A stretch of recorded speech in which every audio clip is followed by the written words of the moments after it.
السلام علیکم، کیسے ہیں آپ سب؟ امید ہے آپ کو یاد ہوگا کہ کہانی ہم نے کہاں چھوڑی تھی۔ اس باب کا نام ہے ہم قیدی وقت کے۔ تو کیا سچ میں تالیہ جو ہے وہ شہزادی تاشا ہی ہے یا پھر فاتح غلام بنا رہے گا؟ اور ایڈم کا ایسا کون سا کردار ہے جو خاص وہ جو ساتھ آیا ہے وقت کے دروازہ پار کر کے؟ یہ تینوں اس دنیا میں کیا لینے آئے ہیں؟ اس کے لیے تو آپ کو اب کہانی دوبارہ پیچھے سے بھی دیکھنی پڑے گی اور سننی پڑے گی، پھر ہی پتہ چلے گا۔ تو آج سٹارٹ کرتے ہیں۔ اس باب کا نام ہے ہم قیدی وقت کے۔ تالیہ نے جیسے ہی سپاہی کو اوپر بھیجا کہ جا کے کہو کہ شہزادی تاشا بنت مراد آئی ہیں۔ سپاہی جب چلا گیا تو اس کو اپنا وہ ویژن دوبارہ یاد آیا جو اب پورا ہوا تھا، جس میں وہ دیکھتی ہے کہ اس کا باپ جب جانے لگتا ہے نا تو اس کو کہتا ہے کہ سلطان نے ہمیں محل میں بلایا، اب ہم محل میں رہیں گے۔ لیکن تالیہ پوچھتی ہے باپا اس طرح سے تو وہ ان قیدیوں لوگوں کو کیوں پکڑا ہے؟ کہتے وہ بیٹا مجبوری ہے، ان کو اگر نہ پکڑواتے تو ہم نہ جاتے، مجھے کچھ لوگوں کے نام بتا کے ہمیں محل میں جانے کی اجازت مل گئی ہے۔ تالیہ کہتی یہ تو غلط ہے نا، کو ہر قوم کا جو رہبر ہوتا ہے نا اس کا باپ ہوتا ہے، میں چند لوگوں کو پکڑوا کے کئی لوگوں کا بھلا کر سکوں گا، اس لیے ہمیں اب محل میں رہیں گے، تم میرا انتظار کرنا، میں آؤں گا تمہیں تھوڑی دیر تک لینے کے لیے۔ پھر وہ دیکھتی ہے کہ اس کے باپ کو بڑی عزت کے ساتھ لے کے جاتے ہیں، لیکن دوسرے لوگوں کا حال دیکھتی ہے کہ ان کو کھینچ کے گھسیٹ کے لے کے جا رہے ہوتے ہیں قیدوں کی طرح، تو اس کو تو غصہ چڑھتا ہے، نہیں یہ غلط ہے، میں باپا کے اس کام میں ان کا ساتھ نہیں دوں گی، میں ان لوگوں کی مدد کروں گی، میں لاؤں گی وہ خزانہ۔ اس طرح سے وہ بوتل میں جو مشروب ہوتا ہے وہ پی کے، جو پانی سے ہوتا ہے پی کے نا، تو چابی لے لیتی ہے اور چابی کو جوڑ کے وہاں سے چلی جاتی ہے۔ چابی آگے خود ہی راستہ دکھاتی ہے اور وہ وہاں پہنچ جاتی ہے 2000 میں ملیشیا میں۔ اب اس کا ویژن کمپلیٹ ہی ہوتا ہے تو پھر وہ سامنے آ جاتا ہے سپاہی اور اس کو ادب سے کہتا ہے کہ آپ کو راجہ مراد نے اوپر بلایا ہے۔ اور جب اپنے باپ کے سامنے دربار میں جا کے بیٹھتی ہے تو وہ حیران ہو جاتی ہے کہ یہ تو میرا باپ ہی ہے، لیکن یہ بہت مختلف ہے، میں نے اپنے باپ کو ایک ہیرو کی طرح خوابوں میں دیکھا ہے، لیکن یہاں تو مجھے ایسے لگ رہا ہے جیسے میں پتہ نہیں کس قسم کے بادشاہ کے سامنے کھڑی ہو گئی ہوں۔ لیکن اس کے اندر اپنے باپ کو دیکھ کے خون جوش مارتا ہے اور وہ کہتی ہے باپا میں تالیہ ہوں، میں 5 دن پہلے چلی گئی تھی وہ چابی لے کے، لیکن میں 5 دن پہلے ہی واپس آ چکی تھی، یہ وقت میں نے ملاقہ کے جنگلوں میں گزارا ہے، میں تالیہ مراد ہی ہوں۔ تو ایک دم سے مراد جو ہے نا اس کے پاس آتا، آ کے نا اس کی گردن کو پیچھے کر کے بال اس کے اوپر وقت کی مہر دیکھتا ہے اور حیران ہوتا ہے، اچھا کتنے سال رہی ہو وہاں؟ تو آگے سے وہ کہتی 17 سال۔ کیسا زمانہ تھا؟ کہتی 600 سال بعد کا زمانہ۔ تو پھر اس کا باپ پوچھتا ہے خزانہ ملا تمہیں؟ کہتی نہیں ملا۔ وہ یہ بھی پوچھتا ہے تمہاری شادی ہوئی یا کوئی بچے ہیں؟ تالیہ کہتی نہیں میری کوئی شادی نہیں ہوئی نہ ہی میرے بچے ہیں۔ تو پھر آگے سے مراد کہتا ہے تم نے اپنا نام غلط کیوں بتایا، تالیہ کیوں نہیں بتایا، تاشا کیوں بتایا؟ کہتی اگر میں تالیہ بتاتی تو کوئی یقین نہ کرتا، تاشا بنت مراد اس لیے بتایا کہ میں چینی بیوی کی لگتی ہوں، اس پہ لوگ یقین کر لیتے۔ تو راجہ مراد کہتا ہے ہاں یہی بہتر ہے، اب اگر واپس آ گئی ہو تو رہو، اب ہم محل میں رہتے ہیں، اب ہم وہ نہیں ہے کہ کوٹری میں رہیں، میں اس وقت کا بندہ ہارا ہوں اور تم میری شہزادی ہو، بندہ ہارا وزیر اعظم کو کہتے ہیں۔ پھر وہاں پہ وہ اپنی بیٹی کو چھوڑ کے نا اور سارے اپنے غلاموں کو کنیزوں کو حکم دیتا ہے، خاص کر کے ایک اور شریفہ نام کی کنیز کو کہ میری بیٹی کا خاص خیال رکھا جائے، اس کی ہر قسم کی ضرورت پوری کی جائے، اور چلا جاتا ہے۔ تالیہ بہت حیران ہوتی ہے کہ اتنے دنوں بعد بھی میں اپنے باپ سے اتنے سالوں بعد ملی ہوں لیکن وہ ایک نارمل انسان کی طرح مجھ سے ملا ہے، کیا ایسا بھی ہوتا ہے؟ اور وہ سوچتی ہے کہ میں کسی قید میں آ گئی ہوں، سونے کے پنجرے میں قید ہو گئی ہوں، اور کیا یہ سچ میں مجھے قید کر سکیں گے؟ اگر کہانی اچھی لگ رہی ہے تو سبسکرائب ضرور کر دیا کریں اور لائک بھی، اور اگر دل کرے تو کمنٹ بھی۔ ادھر ایڈم جو ہے نا ایسے بازار میں گھوم رہا ہوتا ہے، وہ اس نے جس آدمی کا نا تھیلا چرایا ہوتا ہے اس کو تھیلے کو نکالتا ہے، اس کے اندر ایک بک کا نام دیکھتا ہے بنگاریا ملائیو، یہ وہی بک ہے جو شہزادی تاشا کے اوپر لکھی گئی ہے، لیکن وہ ابھی لکھی نہیں ہوتی۔ تو ایڈم سچ میں سوچتا ہے کہ پھر واقعی ہو سکتا ہے تالیہ ہی شہزادی تاشا ہوں، جو ابھی بک لکھی نہیں گئی اور ان کے کارنامے اب لکھے جائیں گے۔ لیکن اس کے رائٹر کا نام غلط ہے، رائٹر کا نام تو کچھ اور تھا جو میں نے پڑھا تھا اور مجھے یاد نہیں آ رہا کیا تھا۔ ادھر فاتح کو نا لا کے نا تہہ خانے میں بند کر دیتے ہیں جہاں پہ نا بے شمار اس کی طرح کے اور قیدی ہوتے ہیں، لیکن فاتح ان میں تھوڑا ممتاز نظر آتا ہے کیونکہ وہ خصوصیت اس کے اندر ایسی ہوتی ہیں کہ وہ دکھنے میں لگتا ہے جیسے بڑا بہادر اور جری مرد ہے، لیکن وہ چپ چاپ بیٹھ جاتا ہے. وہ آتے ہیں، ان کو کھانا دیتے ہیں. کئی جو کھانے سے انکار کرتے ہیں ان کو ہنٹر مارتے ہیں. فاتح دیکھ رہا ہوتا ہے کہ یہ ان کو ایسے سلوک کیوں کر رہے ہیں، لیکن وہ سوچتا ہے میں کروں کیا. آریانہ وہاں پہ اس کے پاس آتی ہے، کہتی ڈیڈ آپ کہاں پھنس گئے ہیں. ایسا مجھے لگتا ہے کہ شاید کوئی خاص کام ہے جو میں اس جگہ پہ آیا ہوں، جو مجھے کرنا ضروری ہے، اس لیے دیکھتے ہیں کہ میں کیا کر سکتا ہوں. وہ سارے جو قیدی ہوتے ہیں نا وہ فاتح کی طرف دیکھتے ہیں کہ شاید یہ ہمارے لیے کچھ کرے، لیکن وہ اس کے لیے کچھ نہیں کرتے تو چپ ہو جاتا ہے. اگلے دن نہیں، اسی دن شام کو پھر شہزادی کا سارا ناپ وغیرہ لیا جاتا ہے، اس کے لیے بہترین پوشاک تیار کروائی جاتی ہیں. لیکن تالیہ ان سب کے جانے کے بعد چپکے سے کھڑکی سے کود کے ایڈم سے ملنے آتی ہے. ایڈم بھی اسی کا انتظار کر رہا ہوتا ہے وہیں پہ بازار میں ایک جگہ چھپ کے، جہاں پہ وہ اس کو کہہ کے گئی ہوتی ہے. اچھی کہتا آپ واقعی شہزادی تاشا ہیں؟ میں کیسے یقین کر لوں، میں نے سر کو بھی بتایا، انہوں نے بھی میری بات کا یقین نہیں کیا. کہتی ان کو تو انسانوں کی پہچان ہے ہی نہیں. میں واقعی میں بھی راجہ مراد کی ہی بیٹی ہوں اور میں شہزادی ہی ہوں، اور میں وہی شہزادی ہوں جس کے بارے میں تم لوگوں نے اب پڑھنا ہے. تو اچھا. کہتی یہ تم نے کہاں سے لیا تھیلا؟ کہتی وہ میں نے ایک آدمی کا چرایا. کہتی تم نے چوری شروع کر دی؟ کہتا آپ نے مجھے سکھایا یہ تو میں یہی کروں گا نا. پھر وہ اس کو جاتے ہوئے کہتی ہے کہ کل فاتح سر جس دیوار کے پاس کام کر رہے ہیں وہاں پہ تم میرا ان کے ساتھ انتظار کرنا، میں وہاں ہوں گی تم سے ملنے کے لیے. اور بعد میں اس کو جاتے ہوئے کچھ سونے کے سکے دے جاتی ہے کہ یہ لو کسی سرائے میں رات گزارو، پھر میں تمہارا انتظام کر لوں گی کہ تمہیں کیا کرنا، تمہارا کیا کرنا ہے. میں نے یہ کہہ کے وہ چلی جاتی اور ایڈم بھی نا کسی سرائے میں سونے کے لیے چلا جاتا ہے.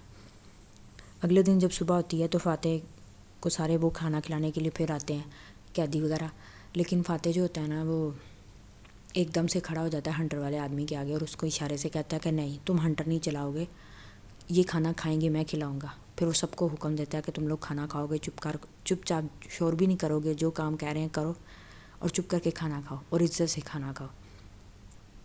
اور وہ ہنٹر والے آدمی کو کہتا ہے تم دوبارہ ادھر مت آنا. وہ اس کے روب میں آ جاتے ہیں فاتح کے اور چپ کر کے چلے جاتے ہیں اور کھانا دے کے چلے جاتے ہیں. وہ سب کے سب بڑے حیران ہوتے ہیں کہ ہم نے جو اس کے بارے میں سوچا تھا واقعی ایسا ہے، لیکن اس کا لڑنے کا انداز ہو رہا ہے. اتنے میں اس کے ویژن میں پھر آتی ہے اس کی بیٹی آریانہ. کہتی ڈیڈ آپ نے کیا کیا؟ کہتا میں سیاست دان ہوں، میں سیاست ہی کر سکتا ہوں نا. یہ لوگ مجھے کوئی جنگجو سمجھ رہے تھے جو میں نہیں ہوں، لیکن اب میں جو کر سکتا ہوں میں وہی کر سکتا ہوں. پھر ان کو احاطے کی دیوار کی تعمیر کے لیے لے کے جایا جاتا ہے. ادھر تالیہ جو ہوتی ہے نا تیار ہو رہی ہوتی ہے صبح ہی صبح، تو اپنے پاپا کہتی میں یہاں پہ بور ہو رہی ہوں تو میں کیا گھومنا چاہتی ہوں، گھوم سکتی ہوں؟ کہتا ہاں تم اس جگہ کو گھومو پھرو، بہت خوبصورت ہے. کیونکہ وہ چابی کا دوبارہ ذکر کرتی ہے اور مراد مانتا نہیں ہے کہ نہیں میں تمہیں کوئی چابی نہیں دینے والا بنا کر، اب تم یہی رہو گی. کہتی اچھا پھر میں گھوم تو پھر سکتی ہوں نا یہاں پہ؟ کہتا ہاں گھومو پھرو. ادھر ایڈم جو ہوتا ہے نا پھر فاتح کے پاس اس دیوار کے پاس آتا ہے. کہتا سر وہ واقعی میں شہزادی ہیں، وہ مجھے رات کو دوبارہ ملی تھی اور انہوں نے کہا تھا. فاتح مسکراتا ہے اور کہتا ہے وہ تمہیں بیوقوف بنا رہی ہے اور تم مر رہی ہو، جاؤ پلیز جا کے اس کے باپ کو ڈھونڈو، ہمیں یہاں سے نکلنا ہے، ہم یہاں قید نہیں رہ سکتے زیادہ تر. دفعہ سر آپ بہت برے حالات میں ہیں. کہتا میری فکر مت کرو، میں نے اس سے بھی زیادہ برے حالات میں سروائیو کرنے کی عادت ہے مجھے. اور تالیہ کو نکلے وہاں سے، جھوٹ بول کے وہاں گڑ کے بیٹھنے کی ضرورت نہیں ہے. ابھی وہ یہی کہہ رہے ہوتے ہیں کہ وہاں سے ایک دم سے اعلان ہوتا ہے جی شہزادی تاشا کی نا سواری آ رہی ہے، اس لیے سارے پیچھے ہٹ جائیں. اور جب فاتح اس کو دکھتا ہے کہ وہ سچ میں شہزادی تاشا ہے تو دماغ میں اپنی بیٹی کی نا باتیں بھی گونجتی ہیں کہ ڈیڈ وہ شہزادی آپ مانیں یا نہ مانیں. اور حیران ہوتا ہے، کہتا ہے سیریسلی یہ شہزادی ہے؟ ایڈم کہتا ہے ویسے شہزادی بنی اچھی لگ رہی ہیں. پھر وہاں پہ تالیہ ایسے ہی معمولی سی باتوں پہ 2 دکانداروں کو گرفتار کروا دیتی ہے اور ایڈم کو بھی گرفتار کروا دیتی ہے، یہ کہہ کے کہ یہ میری طرف اشارے کر رہا تھا. اور جب ایسا ہوتا ہے تو ایڈم بڑا پریشان ہو جاتا ہے کہ یہ مجھے کیوں گرفتار کر رہی ہیں، میں نے تو کچھ بھی نہیں کیا. لیکن وہ اس کو گرفتار کر کے لے جاتے ہیں. پھر جاتے جاتے نا وہ ایک دم سے فاتح کی طرف دیکھتی ہے، فاتح بھی اسی کی طرف دیکھ رہا ہوتا ہے تو اس کو اشارے سے کہتا ہے سیریسلی کس نے کچھ کیا ہے؟ تو وہ اپنی آنکھیں جھپکاتی ہے اور اس کو دیکھ کے کہتی ہے توانکو، جو وہ عزت میں اس کو کہتی ہوتی ہے میرے آقا. یہ کہہ کے نا وہ اپنی بگی میں بیٹھ کے چلی جاتی ہے اور فاتح سوچ میں پڑ جاتا ہے اگر یہ شہزادی تاشا ہے تو کیا یہ وہی کام کرے گی جو میں نے پڑھے تھے کتاب میں. پھر جب وہ محل میں آتی ہے تو آ کے دیکھتی ہے کہ اس کے باپ نے نا کسی آدمی کو نا لٹایا ہوتا ہے کہ اس کی گردن کاٹ رہا ہوتا ہے کہ یہ پچھلے بندارا کا مشیر تھا، میں اس لیے اس کو مار رہا ہوں.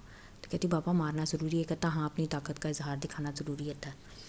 اس کے بعد وہ مار دیتا ہے اس کو. تو وہ بہت پریشان ہو جاتی ہے کہ یہ کیا کر دیا پاپا نے. پریشانی میں کمرے میں ٹہلی ہوتی ہے کہ یہ غلط ہے، ایسے نہیں مارنا چاہیے تھا کسی کو. شہزادی کی جو ملازمہ ہوتی ہے نا شریفہ، وہ بھی کہتی ہے آپ نے بھی تو قیدیوں کو پکڑا، آپ ان کے ساتھ کیا کریں گی؟ وہ ان کے پاس جاتی ہے تو وہ ایڈم وہاں پہ چلا رہا ہوتا ہے کہ آپ نے مجھے کیوں پکڑا، میں نے کیا کیا ہے، پلیز مجھے کچھ کھانے کو تو بھیج دیں. لیکن جاتے جاتے نا تالیہ نا اس کے پاس پرچی کچھ پھینک جاتی ہے، جس کو وہ کھول کے پڑھتا ہے کہ میرے پاس پلانز ہوتے ہیں اور اس پہ مجھے عمل کرنا ہوتا ہے، تم صرف اپنا منہ چلانا بند کرو، دماغ استعمال بھی کرو. یہ کہہ کے وہ چلی جاتی ہے. اگلے دن فاتح جو ہوتا ہے نا پھر کسی پہ ظلم نہیں کرنے دیتا، اور اسی طرح وہ دیوار کی تعمیر کے لیے چلا جاتا ہے، اور وہاں پہ کر رہے ہوتے ہیں دیوار کی تعمیر. اور جب دیوار کی تعمیر کر کے مکمل ہوتا ہے تو اس کو فاتح کو نا کچھ لوگ جو ہے نا وہ لے جاتے ہیں کہ چلو تمہیں کہیں اور لگانا ہے. فاتح ان کی بات تو نہیں سمجھ پاتا، لیکن اشارے سے وہ جدھر کہتے ہیں چلا جاتا ہے، اور جا کے دیکھتا ہے وہ اس کو ایک کچن میں کھڑا کر دیتے ہیں کہ تم آج سے کچن کے کام کرو گے اور سیکھو گے. تو فاتح چپ کر کے نا وہی کام کرنا شروع کر دیتا ہے. ادھر تالیہ جو ہوتی ہے نا پھر وہ ایڈم کے پاس آنا چاہتی ہوتی ہے، سوچتی کہ میں اب اس کو کیا سزا دوں، ایڈم کو ایسی کہ یہاں پہ شاہی محل میں بھی رکھ سکوں اس کو. تو اس کو پتہ چلتا ہے شہزادی جان سوفو جو ہے نا اس سے ملنے آئی ہے. شہزادی جان سوفو کی ابھی سلطان مرسل سے شادی نہیں ہوئی. وہ شہزادی سے ملتی ہے اور شہزادی بھی اس کو دیکھ کے خوش ہوتی ہے کہ مجھے آپ سے مل کے خوشی ہوئی، آپ ایک دم سے راجہ مراد کی بیٹی کہاں سے آ گئی پتہ نہیں چلا. ان کی تو ایک ہی بیٹی تھی. تالیہ کہتی میں ان کی چینی بیوی کی نا بیٹی ہوں. وہ دونوں بھی بات کر ہی ہوتے ہیں تو راجہ مراد بھی آ کے کہتا ہاں یہ میری بیٹی ہے. پھر وہ شہزادی جان سوفو کو کہتا ہے کہ آپ کا جو نا مجرم ہے میں نے پکڑ لیا جس نے آپ کے محل سے چوری کی تھی، یہ آپ کے سامنے آپ سزا دے سکتی ہیں اس کو. جان سوفو جو ہے نا اس کا ہاتھ کاٹ دیتی ہے. تو تالیہ جو ہے نا ایک دم سے نا پریشان ہو جاتی ہے، ہاتھ کاٹ دیا. وہ پریشان ہو کے نا پیچھے ہٹ جاتی ہے. اس سے پہلے اس کو اس کے باپ نے کہا ہوتا ہے کہ تم یہ سارے کام سیکھو، لیکن وہ سیکھنے کو راضی نہیں ہوتی کہ مجھے سب کچھ آتا ہے. پھر اپنے باپ کو کہتی ہے آپ جو مجھے کہیں گے میں سیکھنے کو تیار ہوں. تالیہ اس کو اپنے باپ کو یہ کہتا ہے ٹھیک ہے، کل پرسوں سے تمہیں سکھانے کے لیے سارے ہنر آ جائے گا. تالیہ جو ہوتی ہے نا پھر وہ بعد میں نا ایڈم کو سزا کے طور پہ نا شاہی لائبریری میں نا بھیج دیتی ہے کہ تم آج سے یہ شاہی لائبریری سنبھالو گے اور یہ کام کرو گے. اس کے بعد وہ بعد میں نا اپنی وہ جو کنیز ہوتی ہے نا شریفہ، اس کی کچھ خطوط ہوتے ہیں جو اس نے سابق جرنیل کو لکھے ہوتے ہیں وہ پکڑ لیتی ہے، کیونکہ اس کو شریفہ پہ شک ہوتا ہے کہ یہ میرے باپ کے کہنے پہ میری نگرانی کر رہی ہے. تو وہ اس کو اس طریقے سے پھنساتی ہے کہ میں تمہارے نام کا ایسا خط لکھوں گی، اپنے باپ کو دکھاؤں گی لکھ کے کہ تم پکڑی جاؤ گی اور تمہارا سر کٹ جائے گا. شریفہ اس کے قدموں میں گر جاتی ہے، کہتی میں آج سے آپ کی غلام ہوں، آپ کے باپ کی نہیں، آپ جو کہیں گی میں وہ کروں گی. کہتی ٹھیک ہے. ابو الخرید کی حویلی میں جو نئے ملازم ہیں مجھے ان کی ساری تفصیل چاہیے، چاہے کیسے بھی معلوم کر کے دو.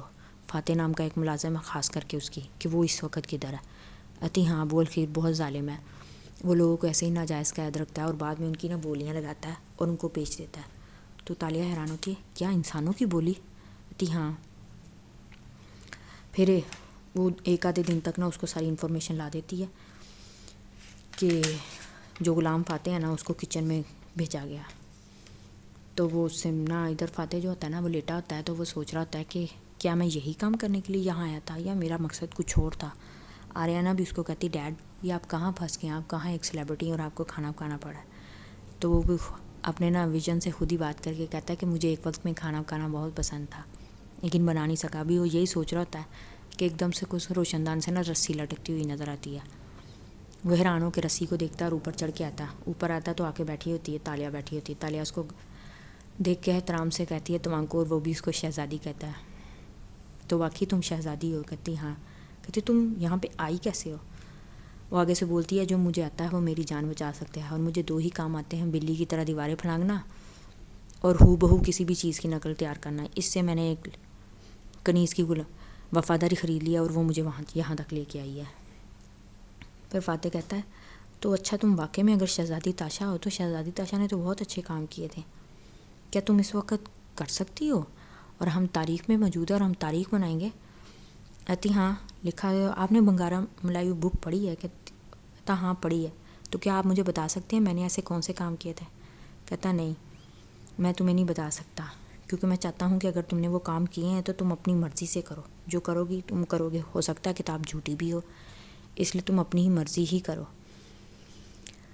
تو وہ کہتی ہے کہ اس کا مطلب آپ مجھے نہیں بتائیں گے؟ کہتی ایڈم کو اچھا کیا تم ساتھ لے گئے ہو، لیکن ایڈم کے ساتھ کیا کیا ہے؟ کہتی ایڈم کو میں نے شاہی لائبریری میں نا بٹھا دیا ہے تاکہ وہ کتابیں پڑھے، وہ کتابیں پڑھنے میں اچھا ہے. کتابیں پڑھنے میں اچھا ہے، اور وہ وہاں پہ قید مشقت یہ ہے ایک حساب سے اس کی، ساتھ میں اس کو کھانا 3 وقت کا مل رہا، اور اس کو کیا چاہیے. ادھر وہ دونوں بیٹھے ہوتے ہیں اور باتیں کر رہے ہوتے ہیں. ایک دم سے فاتح اس سے پوچھتا ہے تم کیسی ہو؟ کہتی میرے پاس پلان ہے، میں آپ کو بھی یہاں سے قید سے چھڑا کے لے جاؤں گی، پھر ہم مل کے نا راجہ مراد سے کسی طریقے سے چابی لے لیں. کہتا ہے میں پوچھ رہا ہوں تم کیسی ہو؟ کہتی مجھے سمجھ نہیں آ رہی، میں اتنے عرصے بعد اپنے باپا سے ملی ہوں، مجھے کوئی خوشی کوئی اپنائیت نہیں محسوس ہو رہی، پتہ نہیں میرے باپا اور میرے درمیان کیا آ گیا. کہتا صرف 5 دن، تم اپنے باپ سے 5 دن بعد ملی ہو، اس کو اتنی اپنائیت نہیں فیل ہوگی، تمہیں ہی ہوگی کیونکہ تم 17 سال بعد آئی ہو. کہتی کیوں آپ اپنی بیٹی کو بھی 5 دن بعد ملتے تو ایسے ہی ہوتے جو آریانہ کھو گئی ہے. کہتا ہماری دنیا اور ان کی دنیا میں بہت فرق ہے. پھر وہ اس کو بتاتی ہے کہ میرے پاپا ایک ظالم انسان ہے، انہوں نے آج ایک آدمی کو ماروا دیا، ایک آدمی کا سر میرے سامنے اتروا دیا. کہتا ہے ایسے آدمی کو کیا کہتے ہیں؟ تو وہ آگے سے بولتا ہے سیاستدان. کہتی سیاستدان ایسے ہی ہوتے ہیں کیونکہ یہ ان کا آرٹ آف پولیٹکس ہوتا ہے جو انہوں نے کر کے نا اپنے آپ کو اوپر کرنا ہوتا ہے. 20ویں صدی سے لے کر 15ویں صدی سے لے کر 20ویں صدی تک آج تک یہی ہوتا ہے. ہر کوئی جو پاور میں آتا ہے وہ کچھ نہ کچھ ایسا ضرور کرتا ہے کہ لوگوں کو پیغام دے کہ میں نیا آیا ہوں. تم نے بھی تو آج شہزادی بن کے کچھ لوگوں کو گرفتار کروایا نا. کہتی مجھے جو صحیح لگا میں نے کیا، لیکن میں کسی کی گردن تو نہیں اڑا رہی. کہتی آپ کسی بھی حالات میں مایوس نہیں ہو سکتے، آپ پورا امید ہے نا کہ ہم یہاں سے نکل جائیں. کہتا ہاں انسان کو ایسا ہی ہونا چاہیے. کہتی آپ بہت اچھے ہیں، ہم سب آپ جیسے نہیں بن سکتے. کہتا ظاہر ہے میرے جیسے بننا تھوڑی آسان تھوڑی ہے. پھر تالیہ کہتی میں چلتی ہوں، زیادہ دیر ہو رہی ہے، آپ بھی جائیں. تو فاتح چلا جاتا ہے، تالیہ جانے لگتی ہے، اس کو بٹوا واپس دینا ہوتا ہے لیکن دیتی نہیں ہے. کہتی ہے کہ اس میں اس کی بیٹی کی تصویر دینا چاہتی ہوتی ہے، اس کو واپس دے نہیں پاتی، لے آتی ہے. پھر وہ ایڈم کے پاس آتی ہے اور ایڈم کو پوچھتی ہے کیا تمہیں شہزادی تاشا کی داستان پتہ ہے؟ ایتا نہیں، میں نے وہ بک آپشن میں چھوڑ دی تھی اس لیے میں نے پڑھی نہیں، مجھے نہیں پتا. کہتی ٹھیک ہے. اس کے بعد ان تینوں کی علیحدہ علیحدہ زندگی شروع ہو جاتی ہے. ایڈم وہاں پہ اس وقت کی زبان سیکھتا ہے اور کتابوں میں کھویا رہتا ہے. تالیہ اپنے ہر قسم کا فنون سیکھتی ہے، جو اس کا باپ کہتا ہے وہ سیکھتی ہے. اور یہاں پہ فاتح باورچی کا ہر کام سیکھتا ہے جو اس وقت ضروری ہوتا ہے سیکھنا، اس کے لیے سب کچھ اس کو سکھایا جاتا ہے. اس طرح سے ان کے 4 ہفتے گزر دیتے ہیں. اب 4 ہفتے کے بعد ابو الخیر کی حویلی میں نا مہمانوں کی آمد ہوتی ہے. اس دوران شہزادی یان سوفو اور سلطان مرسل کی شادی بھی ہو گئی ہوتی ہے. تو یہ شاید دعوت اسی خوشی میں ہوتی ہے جس میں راجہ مراد کو بھی بلایا گیا ہوتا ہے اور سن باؤ کو بھی. تو جب فاتح سن باؤ کا ذکر سنتا ہے تو بہت خوش ہوتا ہے. سن باؤ کہ اس نے مجسمے کی صورت میں دیکھا ہوتا ہے. تو وہ کہتا ہے کیا میں سن باؤ کو سرو کر دوں؟ تو اس کا غلام کہتا ہے کہ ہاں. اس کا ایک بوڑھا شیف ہوتا ہے وہ جو کہتا ہے ہاں تم سرو کر دو. جاتا ہے اس سے ملتا ہے، اس کو دیکھ کے بڑا خوش ہوتا ہے کہ یہ تو واقعی وہی ہے مجسمے والا. سن باؤ بھی اس کو حیران ہو کے دیکھ رہا ہوتا ہے کہ یہ مجھ سے اتنی اپنائیت سے کیسے مجھے دیکھ رہا ہے. لیکن اس کو دیکھتا ہے کہ اس کی پیشانی بہت روشن ہے، یہ کہیں سے غلام نہیں لگتا ہے. اس کو پتہ نہیں کیوں غلام بنا دیا ابو الخیر نے. پھر بعد میں اس کے بعد سارے دعوت پہ آ جاتے ہیں، سلطان وغیرہ سارے، لیکن ان میں تالیہ نہیں ہوتی کیونکہ تالیہ کو کسی نے بتایا نہیں ہوتا. اور تالیہ ادھر بیٹھی بور ہو رہی تھی. جیسے اس کو پتہ ہے چلتا ہے ابو الخیر کی حویلی میں دعوت ہے، وہ بھی وہاں پہ تیار ہو کے پہنچ جاتی ہے. ادھر جو راجہ مراد ہوتا ہے نا، وہ جب بات کر رہا ہوتا ہے کہ مطلب کہ میں نا نیا وزیر خزانہ مقرر کرنا چاہتا ہوں، تو سلطان کہتا ہے کرو نا. کہتا وہ میرے سامنے 2 نام ہیں. اتنے میں جو ملازم ہے نا وہ پیغام لے کے آتا ہے کہ شہزادی تاشا بنت مراد آئی ہیں. سلطان حیران ہوتا ہے شہزادی تاشا. تو فاتح بھی اس وقت وہیں آس پاس ہی موجود ہوتا ہے، تو سن کے مسکرا پڑتا ہے کہ وہ یقیناً پارٹیز کو مس کرتی ہے. پھر وہ اندر آتی ہے، فاتح کی طرف صرف ایک نظر دیکھتی ہے اور آ کے سلطان کو آداب کہہ کے نہ بیٹھ جاتی ہے کہ مجھے آنے میں دیر ہو گئی. ایتا سلطان اس کو دیکھ کے بڑا حیران ہوتا ہے کیونکہ وہ بہت خوبصورت ہوتی ہے. اس وقت اس کو خوبصورت لگ رہی ہوتی ہے، سنہری بالوں والی لڑکی کبھی دیکھی نہیں ہوتی، تو اس کی طرف دیکھی جا رہا ہوتا ہے. کہتا وہ آپ بھی یہاں پہ دعوت پہ تھی، ہمیں پتہ نہیں تھا. کہتی بس میری طبیعت ٹھیک نہیں تھی تو میں لیٹ ہو گئی. تو مراد راجہ اس کا ساتھ دیتا ہے، کہتا ہے کہ یہ میری بیٹی ہے اور میری فیملی ہے، تو یہاں آنا ضروری ہی تھا اس کا. پھر وہ اس کے سلطان کے سامنے اپنا نا تعارف کرواتی ہے. تو وہ پوچھتا ہے آپ کی بہن تالیہ کے بارے میں سن کے افسوس ہوا کہ وہ کہیں کھو گئی ہیں، مل نہیں رہی. کہتی ہاں تالیہ کا معاملہ میں نے اللہ پہ چھوڑ دیا کیونکہ اللہ تعالیٰ ہی بہتر کرنے والا ہے. پھر وہ یان سوفو بھی اس سے دوبارہ پوچھتی ہے کہ تم چین کے کس شہر میں تھی؟ کہتی کوالالمپور ایک ایسا شہر جو بہت مختلف ہے، ایک ترقی یافتہ شہر جہاں پہ لوگ بھیس بدل کے چیزیں چرا لیتے ہیں، کچھ امیر بن کے کچھ غریب بن کے، سیاست کے نام پر کھلم کھلا چوری، بہت کچھ ہوتا ہے وہاں. سب ملازم بھی ہیں اور چاکری بھی کرتے ہیں اور تنخواہ بھی نہیں دیتے. فاتح بس اسی کو دیکھ رہا ہوتا ہے کہ یہ کیا بول رہی ہے، اس کے اشارے سے سمجھانے کی کوشش کرتا ہے کہ کم بولے. پھر وہ بولتی ہے کہ وہاں ایسی طاقتور بیویاں بھی تھیں جو دوسرے سے فائدے حاصل کر کے مکھی کی طرح ان کو نکال باہر کرتی ہیں، اور وہ عہدے دار بھی ایسے ہیں جو عوام سے لوٹتے ہیں، یہ وہ مطلب وہ کافی اتنی اچھی باتیں کرتی ہے جس سے جو ہے نا وانگلی، سلطان مرسل سارے بڑے امپریس ہوتے ہیں. اور اینڈ پہ وہ کہتی ہے کہ لیکن مجھے امید ہے کہ وہاں پہ ایک ایسا انسان ہے جو کہ ہمارے ملک کا اگر بندہ ہرا. یہ کہتے ہوئے وہ ایک دم سے اپنے باپ کی طرف دیکھتی ہے، لیکن باپ کے پیچھے فاتح کھڑا ہوتا ہے، اس کو دیکھتی ہے. اگر وہ بن جائے، کیونکہ اس نے اپنی بیٹی کھوئی ہے، تو وہ اس ملک کو بہت مضبوط کر دے گا، اور میں انہی کو مضبوط کرنے آئی ہوں. راجہ مراد سمجھتا ہے وہ سب میرے بارے میں کہہ رہی ہے، لیکن فاتح کو پتہ چل جاتا ہے یہ مجھے کہہ رہی ہے. آقا. پھر شہزادی اپنا تعارف کرواتی ہے، میں کوئی عام عورت نہیں ہوں، میں تاشا بنت مراد ہوں، اور میں چاہتی ہوں کہ میرے ارد گرد مجھے کوئی بے مصرف خوبصورت عورت نہ سمجھا جائے. سلطان مرسل جو ہے نا وہ اس سے بہت امپریس ہوتا ہے، لیکن یانسوفو کو برا لگتا ہے. پھر آ کے ایک دم سے سلطان مرسل جیسے کہتا ہے میرے سامنے 2 نام ہیں اس وقت خزانچی مقرر کرنے کے لیے، ایک ابو الخیر اور ایک اس کا سن باؤ کا. آپ مجھے بتائیں کہ ہمیں کس کو رکھنا چاہیے. کہتی آقا مشورہ چاہیے یا میں آپ کو تجویز دوں. کہتی ہے جو آپ کو بہتر لگے بتائیں. کیونکہ سلطان مرسل اس سے کچھ زیادہ امپریس ہو گیا ہوتا ہے، اس لیے پوچھتا ہے. کہتی اچھا مشورہ فوراً نہیں لیا جاتا، آپ مجھے صبح تک کا ٹائم دیں، میں آپ کو پوچھ کے بتا دوں گی، کیونکہ مشاورت ایسے نہیں کی جاتی. تو سلطان مرسل کہتا ہے ٹھیک ہے، آپ کو صبح تک کا ٹائم دیا جاتا ہے، آپ بتائیں ہمیں. اس کے بعد وہ چلی جائے، دعوت ختم ہو چلی جاتی ہے، اور جاتے جاتے مسکراتے ہوئے فاتح کو دیکھ کے چلی جاتی ہے. اور فاتح بھی مسکراتا ہے کیونکہ اس کو یاد آتا ہے کہ منگارا ملاؤ کا پہلا باب یہی تھا کہ آگے کیا ہوگا. اس کو پتہ تھا کہ اب شہزادی کیا کرے گی. رات مزید گہری ہوتی ہے. دونوں باپ بیٹی جیسے ہی محل کے پاس پہنچتے ہیں تو راجہ مراد جو ہوتا ہے نا اس کو کہتا ہے کہ تم نے سلطان کے سامنے کچھ زیادہ نہیں بول رہی تھی. کہتی وہ سلطان وہ بچہ جس کو تخت پہ بٹھا دیا ہے، کھانے پینے کی تمیز نہیں ہے، آپ اس کو سلطان کہتے ہیں. تو اس کا باپ کہتا ہے وہ ہمارے آقا ہیں، تمیز سے بات کرو، ان سے اچھے طریقے سے ملو. کہتی ہے آقا جس کو اپنا کوئی فیصلہ تک نہیں لے سکتا. تو وہ کیسے اس کا باپ کہتا ہے تم ابو الخیر کو بناؤ گی، اگر اس نے تم سے مشورہ لیا تو میری بات مانو. کہتی یہ تو میں سوچ کے بتا سکتی ہوں. پھر وہ اندر آتی ہے اپنی اس ملازمہ کو کہتی ہے شریفہ کو جا کے باپا کے سامنے ظاہر کرو کہ میں نے ابو الخیر کو ہی بنانے کا سوچا ہے. ادھر جو ہوتا ہے نا ابھی سارے ملازم مطلب چلے جاتے ہیں مہمان، لیکن سنبا وہیں ہوتا ہے. ابو الخیر جو ہے نا اس کو مارنے کا پلان بناتا ہے. تو وہ اپنے بوڑھے شیف کو کہتا ہے کہ مطلب اس کا جو آخری شوربہ پینے والا ہے نا اس میں زہر ڈال دو. تو زہر ڈال کے نا وہ جو شیف جو ہوتا ہے نا پریشان ہوتا ہے اور فاتح کو دیتا ہے، کہتا ہے جاؤ دے آؤ. فاتح ایک دم سے دیکھتا ہے کہ پتھر جو ہے نا کانسی کا ہوتا ہے. زیادہ تر چاندی کے برتنوں میں مہمانوں کو کھانا دیا جاتا ہے، چاندی کے برتن میں زہر کا پتہ چلتا ہے. فاتح کو فوراً سمجھ آتی ہے کہ ابو الخیر جو ہے نا سن باؤ کو مارنا چاہتا ہے تاکہ اس کو مار سکے اور اس کی جگہ اس کو دانہ ملے. وہ اندر جاتا ہے، اس کے پاس ایسے رکھ کے شوربہ نا اس کے اشارے سے کہتا ہے، سمجھاتا ہے سن باؤ کو کہ مت پیے. تو سن باؤ بھی فوراً سمجھ آتا ہے. وہ چال چلتے ہوئے نا اس کو گرا دیتا ہے. تو ابو الخیر غصے میں آ جاتا ہے اور اس کو ڈانٹتا ہے فاتح کہ تم نے کیسے رکھا یہ وہ. اب فاتح کسی چیز کی پرواہ نہیں کرتا، چپ کر کے کھڑا رہتا ہے. سن باؤ کہتا ہے نہیں ابھی میں پینا نہیں چاہتا، لیکن جاتے جاتے نا وہ اس کو آنکھیں سے نا فاتح کو نا مطلب اس کو کہہ کے جاتا ہے کہ تم نے میری جان بچائی، شکریہ. اور فاتح بھی ایسے سر کو خم کر دیتا ہے. پھر وہ سارے کو سنتا ہے کہ سارے کے سارے بندہ ہرا کی بیٹی کتنی حسین تھی اور کتنی خوبصورت تھی نا. تو سوچتا ہے کہ یہ تو ٹھیک کہا تھا سب نے، اور بک پہ بھی یہی لکھا تھا کہ وہ خوبصورت تھی، اور واقعی شہزادی بن کے وہ زیادہ خوبصورت لگ رہی تھی. سوچتا ہے لیکن بولتا کچھ نہیں ہے. ادھر اگلے دن صبح ہی سلطان مرسل کے نا محل میں نا تالیہ موجود ہوتی ہے. تو سلطان مرسل کو کہتی ہے کہ میں آپ کو مشورہ ویسے دوں تو سن باؤ تو چینی ہے، وہ کبھی بھی واپس چلا جائے گا.